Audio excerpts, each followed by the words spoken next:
समय के हर मोड़ पर जब संसार पर अराजकता का पर्दा गिरता है और शांति दूर होती जाती है, तब एक ही शक्ति ऐसी होती है जो हर अंधकार को चीरकर प्रकाश का नया मार्ग बनाती है।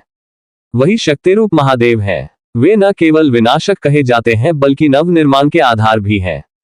महादेव केवल कथा का हिस्सा नहीं है, वे उस ऊर्जा का स्वरूप है जिसने इस धरती के हर कण में गति और शक्ति भर दी है। कहा जाता है कि शिव को समझना भी एक तपस्या है, क्योंकि महादेव का सत्य जितना विशाल है उतना ही गहरा भी है। वे हिमालय की शीतलता हैं और सूर्य के भीतर की ज्वाला भी हैं। वे नदियों की पवित्रता हैं और अग्नि की तेजस्विता भी है। वे शांत स्वरूप भी हैं और प्रभंजन शक्ति भी है। महादेव वह ऊर्जा है जो इस ब्रह्मांड के आरंभ से भी पहले विद्यमान थी। महादेव के त्रिशूल का 3 धारी रूप केवल हथियार नहीं बल्कि 3 लोकों का नियंत्रण है। त्रिशूल की पहली धारा सत्व की शक्ति है जो ज्ञान और प्रकाश का मार्ग खोलती है। दूसरी धारा रजस की है जो सृजन और प्रगति की ऊर्जा देती है। तीसरी धारा तमस की है जो विनाश और अंत के चक्र को नियंत्रित करती है। इस त्रिशूल में ब्रह्मांड का संतुलन बंधा हुआ है। शिव का डमरू केवल एक वाद्य नहीं, उसके कंपन से प्रथम नाद प्रकट हुआ। उसी नाद से अक्षरों का जन्म हुआ और अक्षरों से संस्कृत बनी। इसीलिए दुनिया शिव को नाद स्रोत मानती है। जब डमरू बजता है तो ऐसा लगता है जैसे ब्रह्मांड की हर नस में नया जीवन दौड़ रहा हो। महादेव का तीसरा नेत्र चेतना का स्वरूप है। ये नेत्र तब खुलता है जब अधर्म अपनी सीमा पार कर जाता है। यह अग्नि किसी को दंड देने के लिए नहीं जलती बल्कि संसार को अज्ञान के अंधकार से मुक्त करने के लिए प्रकट होती है।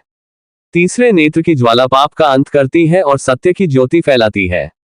शिव की जटाओं से निकलने वाली गंगा केवल एक नदी नहीं है, वह शुद्धता की ऊर्जा का प्रवाह है। गंगा का पृथ्वी पर अवतरण तभी संभव हुआ जब महादेव ने अपने मस्तक पर उसकी प्रचंड धारा को संभाला। इस घटना ने दिखा दिया कि महादेव की शक्ति केवल भौतिक नहीं होती बल्कि वह चेतना के स्तर से भी परे है। महादेव का नटराज रूप सृष्टि का नृत्य है। हर कदम एक नियम है, हर आहट एक संदेश है। तांडव विनाश का नहीं बल्कि परिवर्तन का प्रतीक है। जब शिव तांडव करते हैं तो ब्रह्मांड में गति बढ़ जाती है, नई ऊर्जा जन्म लेती है और पुराना रूपांतरित होने लगता है। अर्धनारीश्वर स्वरूप बताता है कि शिव और शक्ति दो नहीं है, वे एक ही चेतना के 2 पहलू हैं। यही संतुलन इस दुनिया को स्थिर रखता है, यही शक्ति जीवन को आगे बढ़ाती है। शिव का भैरव रूप न्याय और सुरक्षा का परम स्वरूप है।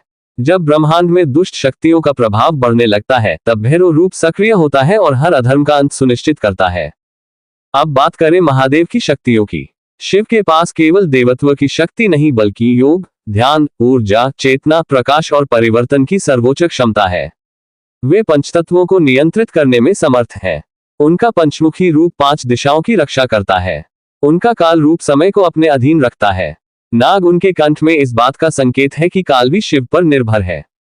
शिव की पूजा का लाभ अपार है। भक्ति से मन में स्थिरता आती है। शिव के नाम का जप करने से क्रोध शमित होता है। शिवलिंग पर जल चढ़ाने से मन की अशांति दूर होती है। रुद्राभिषेक से ग्रह में सकारात्मक ऊर्जा का प्रवाह बढ़ता है। बिल्व पत्र चढ़ाने से रोग दूर होते हैं और आयु बढ़ती है।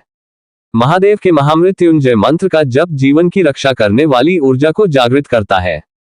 शिव की भक्ति में दिखावा नहीं चलता, वे केवल मन की भावना स्वीकारते हैं। महादेव को प्रसन्न करने के लिए वैभव नहीं चाहिए, केवल सच्चाई चाहिए। एक लोटा जल भी उन्हें उतना ही प्रिय है जितना सोने चांदी की पूजा। यही सरलता उन्हें भोलेनाथ बनाती है। कैलाश केवल एक पर्वत नहीं है, वह ध्यान का केंद्र है। शिव के लिए यह स्थान आत्मशक्ति का आधार है। वहां की नीरवता में एक ऐसी ऊर्जा प्रवाहित होती है जिसे महसूस करना ही एक अनुभव बन जाता है।